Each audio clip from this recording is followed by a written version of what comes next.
Well, hello there. Hi, Miss Tillman. Long time no see. Definitely. So, as I told you, this interview will only be 3 to 5 minutes, at least the portion that I'm recording.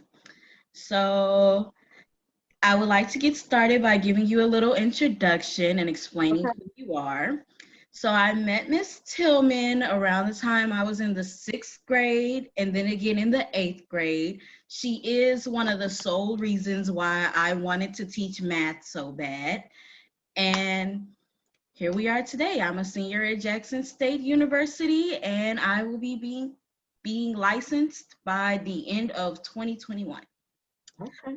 So, my first question, Ms. Tillman, is what made you want to teach math? Well, all throughout my educational career, I was always good at math. It was like my thing. It was my niche.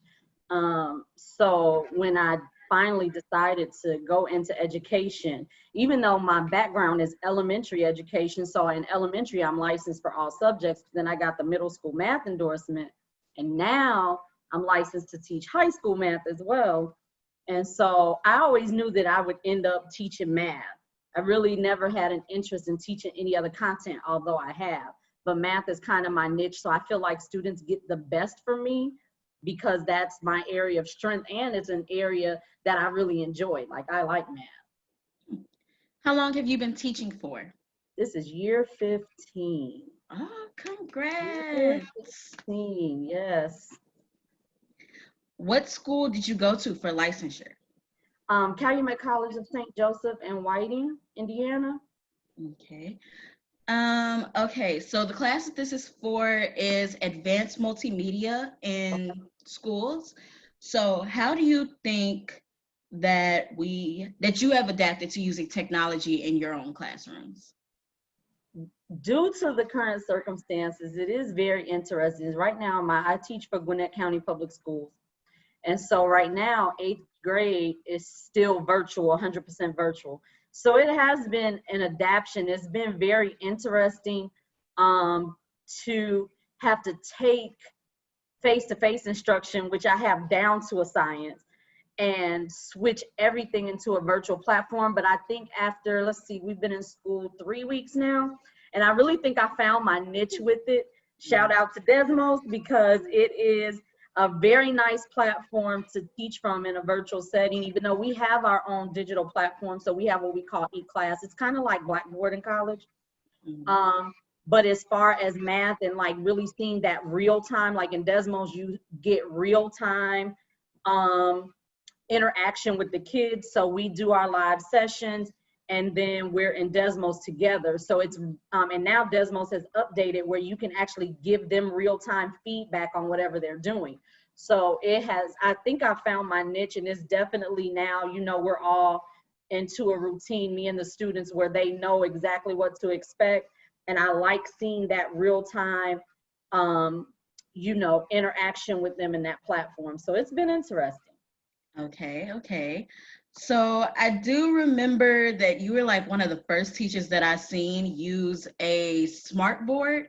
And I Yeah. remember that we all were learning how to use it together. Yep. So besides that, what's the biggest piece of technology that you struggled with acclimating into the classroom? So at the school that I'm at now, they had this new interactive whiteboard, and I can't recall the name of it, but you could actually flip it down like a table, and it had 20 touch points.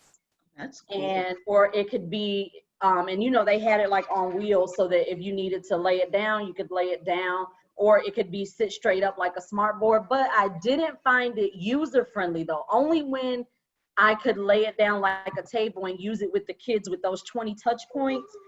But just like using it to teach from, using it in my mini lessons and stuff, it wasn't very user friendly.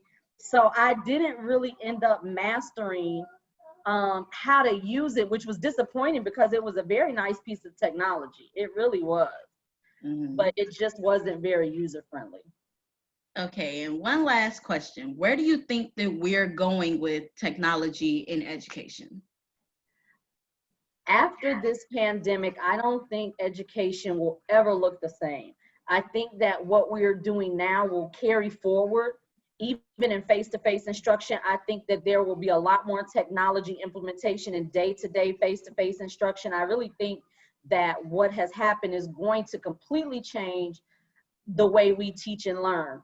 So I think for you going into education, I would advise you to master as much technology as you can, because I really think that's more what it's going to look like now.